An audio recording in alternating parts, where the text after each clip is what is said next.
حضور صلی اللہ علیہ وسلم نے یہ بات سمجھائی کہ جان تو ہماری نہیں، مال ہمارا نہیں، صلاحیت ہماری نہیں، اللہ کی نعمت ہے، اس کا شکر ادا کرنا ہے۔ تو اس نعمت کی قدردانی ہی میں پوری زندگی لگائی ہے۔ یہ حیات الصحابہ پوری شکر گزاری کی کارگزاری ہے۔ انہوں نے اخلاق کے اعتبار سے، رہن سہن کے اعتبار سے، ایمان کے اعتبار سے، اس کی محنت اور اس کے لیے جان مال کھپانے کے اعتبار سے جو کچھ صحابہ نے کیا وہ سب شکر گزاری ہے۔ امانت داری کہ جس کو جہاں جس وقت جیسے، جس کو جہاں جیسے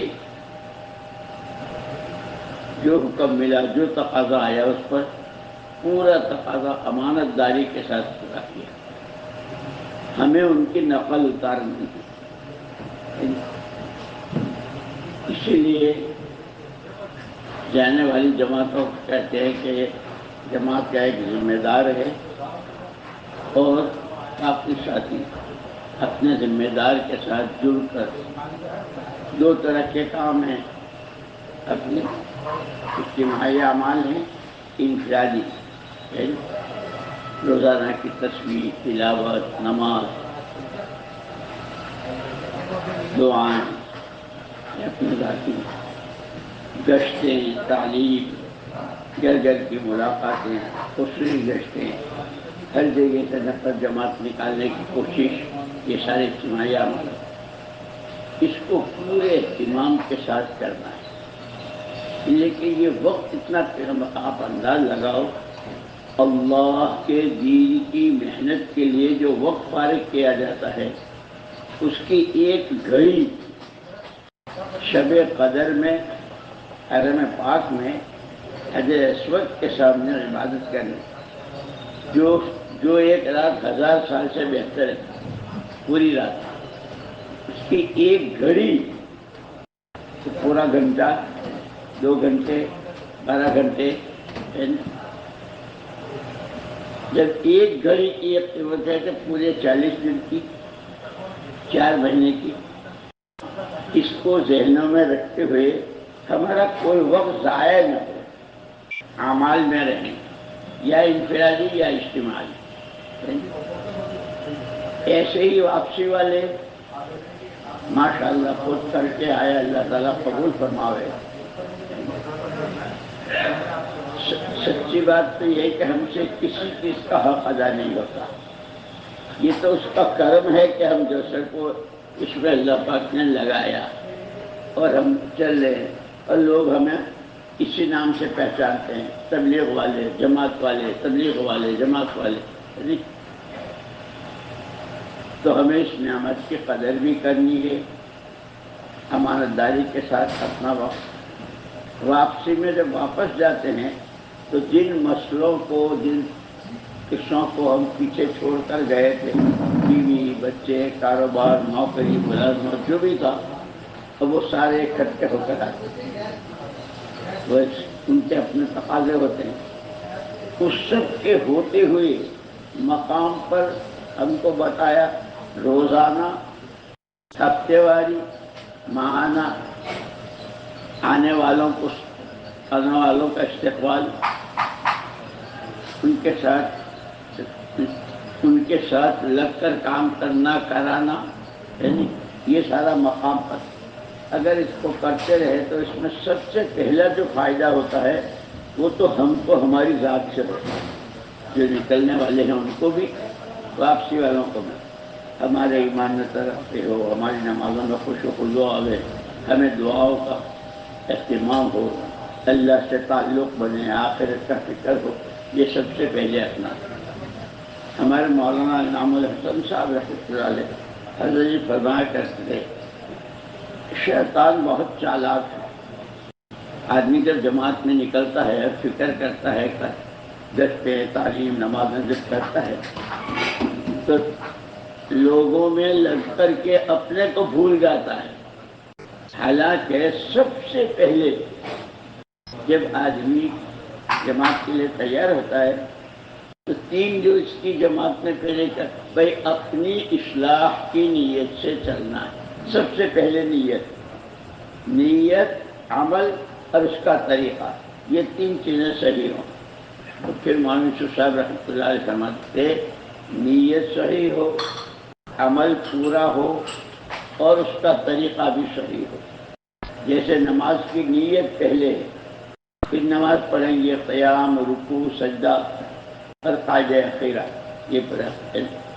اب اس نماز پر کہ قیام پر ابھی نیت باندھی اور اللہ کی رحمتیں متوجہ ہو گئی، رکوع کیا اور گناہوں کی پوٹلی گر گئی، سجدے میں گئے اللہ سے قریب ہو گئے.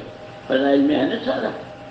اس لیے مولانا یوسف صاحب رحمۃ اللہ علیہ فرماتے ہر عمل کے وقت میں اس عمل کی جو قیمت ہے اللہ کے یہاں، جو اللہ دینے والے ہیں، اس کے دھیان کے ساتھ اس عمل کو کریں تو عملوں جیسے چیزوں میں لذت ہوتی ہے نا، آم کا مزہ اور ہے، انگور کا اور ہے، اور سیب کا اور ہے، کیلے کا اور ہے، ایسے ذکر کا، تسبیح کا، تلاوت کا، تعلیم کا، گشتوں کا، دعوت کا، اس کا مزہ الگ ہے. اللہ ہمیں وہ سکھائے گے. اس لیے جتنا اہتمام کریں گے انشاءاللہ اتنا سب سے پہلے فائدہ ہمیں ہوگا. اور پھر وہ جو لاریوں میں پھرتے ہیں نا، محلوں میں بھی آتے ہیں، تربوز چاہیے، سبزی چاہیے، بیگن چاہیے، کیا چاہیے، تو نظر تو یہ آتا ہے کہ گھر آ کے دے جاتا ہے، لیکن گھر آ کے کیا دے جاتا ہے؟ پہلے آپ کی جیب کے پیسے نکلواتا ہے، پیسے دو اور سامان لو.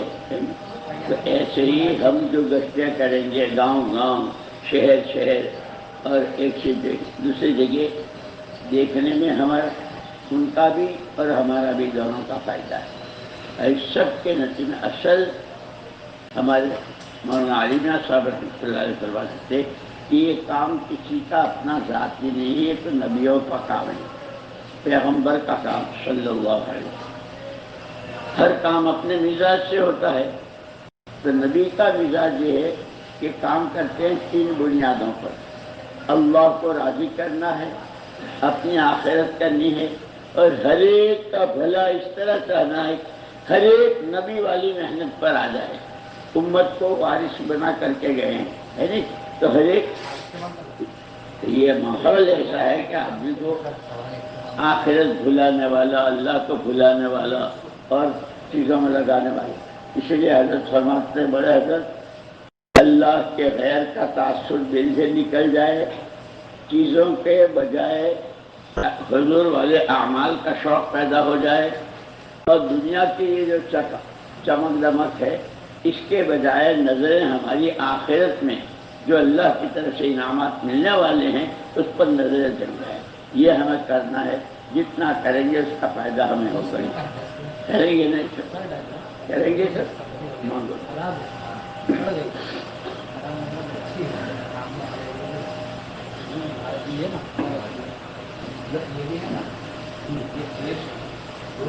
سبحانك اللهم وبحمدك وتبارك اسمك وتعالى جدك ولا اله الا انت اللهم صل وسلم وبارك على سيدنا ومولانا محمد وعلى اله وصحبه اجمعين. اللهم اجعلنا نبينا محمد صلى الله عليه وسلم بما هو اهله، واجزل الانبياء كلهم خيرا، وسلام على المرسلين والحمد لله رب العالمين. ربنا ظلمنا انفسنا وان لم تغفر لنا وترحمنا لنكونن من الخاسرين. ربنا لا تزغ قلوبنا بعد إذ هديتنا وهب لنا من لدنك رحمة إنك أنت الوهاب. اللهم إننا آمنا فاغفر لنا ذنوبنا وقنا عذاب النار، وآتنا ما وعدتنا على رسلك ولا تخزنا يوم القيامة. اللهم آتنا أفضل ما تؤتي عبادك الصالحين. اے اللہ ہمارے گناہوں کو معاف فرما، ہماری مغفرت فرما، پوری امت کی مغفرت فرما. اے اللہ امت کے ایک ایک فرد کو اے اللہ 100% اپنی طرف کا رجوع نصیب فرما کر ہر ایک کو دین سیکھنے والا، دین سمجھنے والا، دین پر چلنے والا اور دین کی محنت میں اپنی جان و مال نعمت سمجھ کر اور امانت سمجھ کر لگانے والا اور تجھے راضی کرنے والا بنا دے۔ اے اللہ دنیا سے زیادہ آخرت کا فکر پیدا فرما، اس کی تیاری عملی طور پر کرنے کی توفیق نصیب فرما۔ تو ہم سے راضی ہو جا، ہمیں اپنے سے راضی فرما لے، ہماری اور پوری امت کی آخرت بنا دے۔ اے اللہ ہر شر فتنے دکھ درد بلا مصیبت سے حفاظت فرما، ہر آن اپنی طرف کا رجوع نصیب فرما، اپنے ذکر کی، حسن عبادت کی اور شکر نعمت کی بھرپور توفیق نصیب فرما۔ ربنا آتنا فی الدنیا حسنہ وفی الآخرۃ حسنہ وقنا عذاب النار۔ پریشان حالوں کی پریشانیوں کو دور فرما، جو بیمار ہیں امت میں جہاں کہیں ہمارے بیمار پوری امت کے بیماروں کو شفا کامل نصیب فرما، جن کی گھریلو زندگیاں اجڑ گئی اللہ ان کو آباد فرما، باہمی الفتیں محبتیں اور دلوں میں جوڑ پیدا فرما۔ ربنا تقبل منا انک انت السمیع العلیم وتب علینا انک انت التواب الرحیم۔ سبحان ربک رب العزۃ عما یصفون وسلام علی المرسلین والحمد للہ رب العالمین۔ یہ ویڈیو اچھا ہے تو لائک کرو، شیئر کرو، اللہ کا بھی ذکر کرو۔